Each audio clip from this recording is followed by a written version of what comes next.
So as always, we like to finish with quick fire questions. And as always, put it in the comments, your answers to these same questions. All right, Lloyd, are you ready? So if you could be isolated or on lockdown with one celebrity, who would it be? I'm not into kind of celebrity culture much. I'm not that kind of person. But I have to say, I was thinking a celebrity chef's got to be a good idea, right? So at least they can keep you entertained and keep you fed. And I was thinking Jamie Oliver, Gordon Ramsay. They'd be too annoying. I'm going to go with Ainsley Harriott because I think he seems like a right laugh. That would be a lot of fun. Yeah. You had a second person. You had a second person to say a celebrity chef. Noah Kagan was the other one. He actually. Oh, really? I did miss out. I did miss out. It could be Dead or Alive because he went with Anthony Bourdain. Whether it's Netflix or Disney Plus or whatever, there's always a watch list that gets built up. So have you had anything that has been on your watch list for a while now, and have you had a chance to watch it, and anything you can recommend to the people that are watching? The Godfather films, because I'm into film and that kind of thing, and it's kind of one of those classics that I still have never seen, so I need to get around to watching that at some point. But I've been watching The Heist at the moment, which I think is actually Spanish, but on Netflix it's dubbed over with English, and that was on the watch list for a while, but I've started now and it's really good. When we're not on lockdown in Scarborough, we actually live in Javier in Spain. That's so where my grandparents. I know, I've been chatting to Dan about this. This is a lovely part of the world. Yeah, it's an amazing part of the world, and we've got friends that watch it on Netflix. They rave about it. So yeah, good recommendation. Good recommendation. All right, what is the one thing that you've missed the most since being on lockdown? The one thing is my little nephew Brody.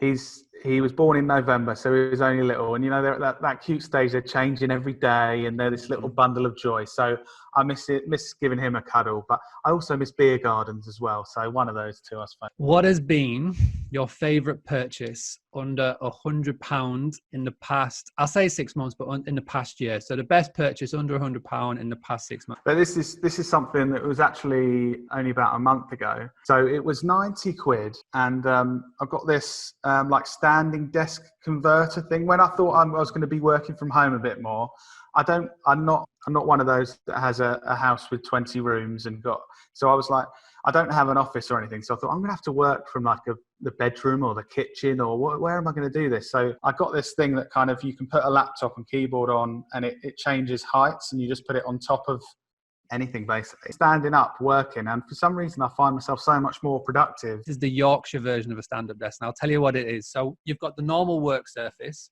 and then you go to IKEA and buy their lack table for a £5. Yeah. So the IKEA lack, it's like the coffee table size, and then I basically just buy a little laptop stand which costs 15 quid on Amazon, and that is my stand-up, because I have to have it eyeline. So that is my version, which is what, all in all, about 20 quid right now. I'm sat down, so I'm not being the best. I'm sat down, but I've got I've got like a couple of bookcases here, which is where the laptop is balanced on right now. Do you have a favorite podcast or YouTube channel, or anything like any favorite podcast or a YouTube channel when you're not listening to yours? I really like kind of more entertainment podcasts, because for me it's a bit of escapism. So there is a couple of business ones I like to listen to, but it's more entertainment. So there's a new one called Cooped Up with Robbie Knox, who was actually just a guest on our podcast. They're basically, while they're in lockdown, they've started a new podcast, and they're just recording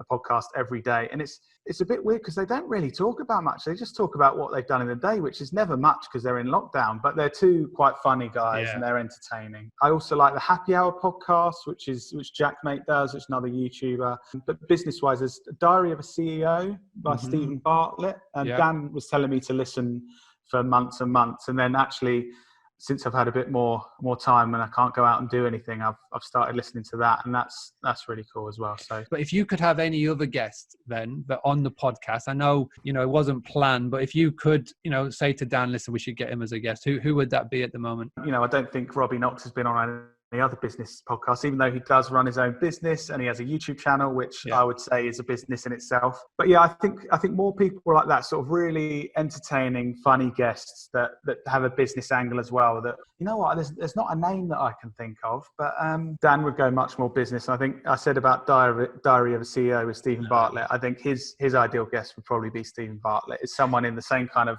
business space as us that he's a really intelligent guy. So I think he'd probably go for that. So what would be your number one advice to anybody listening that they could take away and put into their own practice to boost their own direct bookings, whether it be social, email, video content, audio content? What would be that one piece of advice that you could pass on to anybody that is tuning in? Definitely for direct bookings, my one piece of advice would be start building up attention in the right places. So what are people and where are people searching for things where you could answer it in a blog or a podcast or a video? If you've got some kind of hospitality business and you're near one of the best scuba diving spots, what can you create a blog about the best scuba diving spots? And what a surprise, one of them's going to be the hotel that you own or the scuba diving business that you own.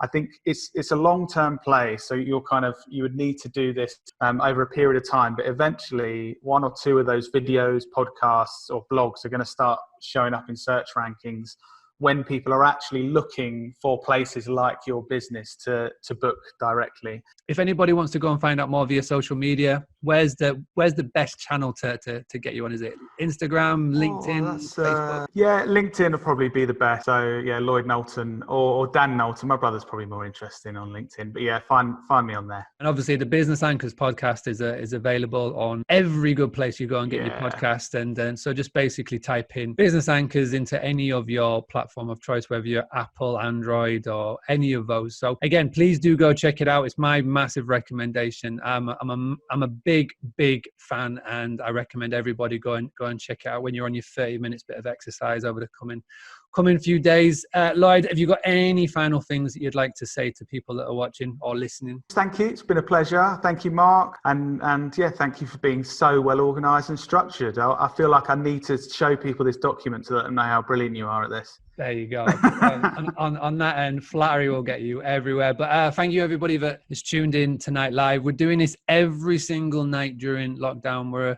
coming into week 5 now. We've been doing this since the 17th of March, which was like the involuntary lockdown, trying to give you help and advice, tactics and tips on what you can do to not only survive during these crazy times with the hospitality industry, but thrive on the other end. If you want to get a little nudge every day that we're going live, just go to boostly.co.uk/daily boost. It goes to the WhatsApp group channel, give you a little nudge just before we're going live. And if you want to get a 5-step guide to getting more direct bookings, go to boostly.co.uk/5 steps. Do me one big favor, share this video. So if you're watching live or on the replay, hit that share button, share it onto your personal wall, your business page, share it in a Facebook group, spread the word about what we're doing, because it is going to help. Even if it just helps one person, then that would be massive. But thank you very much, and we'll catch you very, very soon.